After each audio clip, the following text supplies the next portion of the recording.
Ngayon naman, ang gagawin natin ay Christmas ornament. Ayan. Snowflakes. Paano siya gawin? Ito lang siya. Ako, hindi ako nagsukat. Tansyahan na lang. So, 25 nito ang kailangan niyo. 25 din na dark pink. Ninodoble ko kasi para maganda siya tingnan. Pang Christmas talaga siya. So, 25, ito ang kailangan mo. Actually, 30 pala. So, 5, 10, 15, 20, 25, 30. So, 30 ang kailangan mo na ganito. Dalawa. Then, may isang kulay na pang ano lang, pang division lang niya. So, depende sa inyo. So, 5 color lang na ibang color. So, bahala na kayo sa combination nyo. Ang ilalagay ko dito, since ang gagawin ko ay pink, fuchsia pink, is ang ilalagay ko naman ngayon ay pwedeng green. Kasi, makikita siya. As in, ma-define yung, kumbaga, yung color na green. Kitang-kita siya. And, yung i-double ko naman ay ang ano lang. Ganyan lang ako. Anyway, ganyan lang ako mag-fold. Tansyahan. Ang ano ko lang naman dito, ang ihahalo ko naman siya kanya, or anong tawag yan? I-blend ko sa kanya ay silver naman. Metallic silver. Yung organza na silver. Like this one. Ito yung sa metallic. Ito yung silver. Ito siya. Isa na yung isang roll yun. Wait. Ayan. Ito yung roll yun niya. So, paano siya gawin? So, ito, halimbawa. Same process lang to kahit sa yung ano niya. Ibang color. So, since hindi siya square talaga, ang gagawin ko, pagpapantayin ko sila sa gitna. Then, fold it in half. Tapos, yung may ganito, yung may hindi siya shiny na part, sa loob mo siya ilalagay. Kasi dito, ayan, sa kabila, shiny na part lang siya. Ito, meron siyang sobra dito. So, yung sobra, ilalagay mo siya sa loob para hindi makita. Then, ito lang ang magsisil. Ito lang isisil. Magsisil ka lang ng ganito. Sisiliuhan mo lang siya or i-close mo siya neto. So, yan ang magiging itsura niya. So, para madikit mo siya ng maayos at maganda yung maging lapat na lapat siya katulad nito, gugupitan mo dito sa likod itong dulo ng pa-diagonal na ganyan. Yan. So, magiging ganyan siya itsura. Yan. So, itong nasa likod, syempre, para iwas tas-tas, yan. Yan na siya. Para mawala yung butas or hindi makita yung butas na yan kasi ididikit mo siya sa cartolina sa illustration board. Gagawa ka ng pangalawa nito. So, ito naman, ganun pa rin yung proseso. Fold, fold, and fold. Seal. Gupit. Medyo matrabaho lang siya sa paggupit.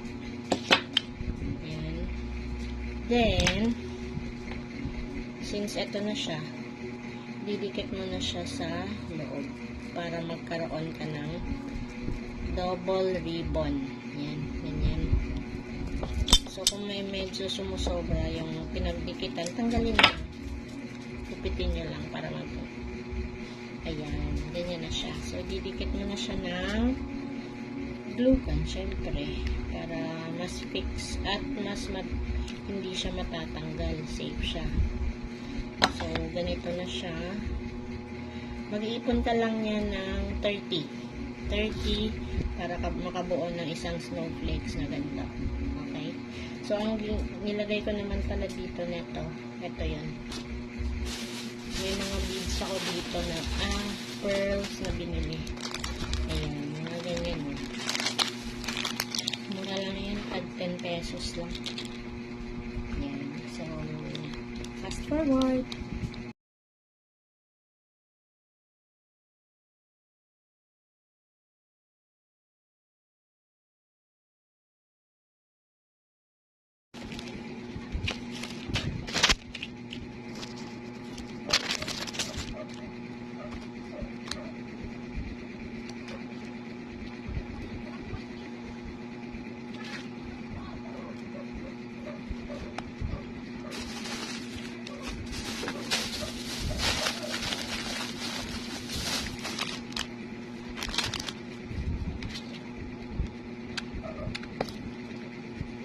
First time.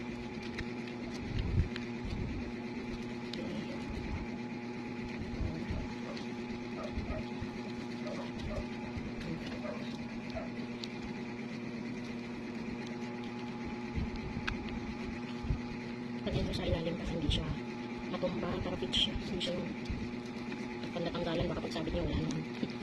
Tapos na rin ito. 8mm.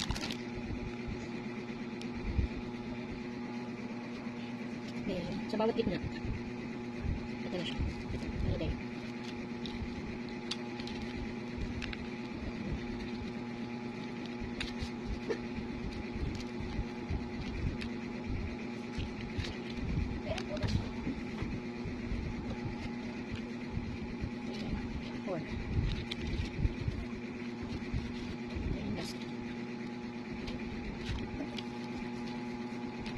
Ngayon, after ito,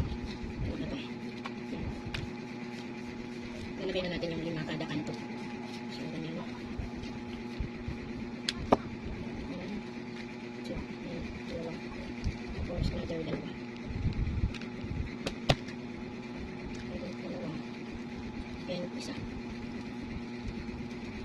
Isa dito sa gitna.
Snowflakes.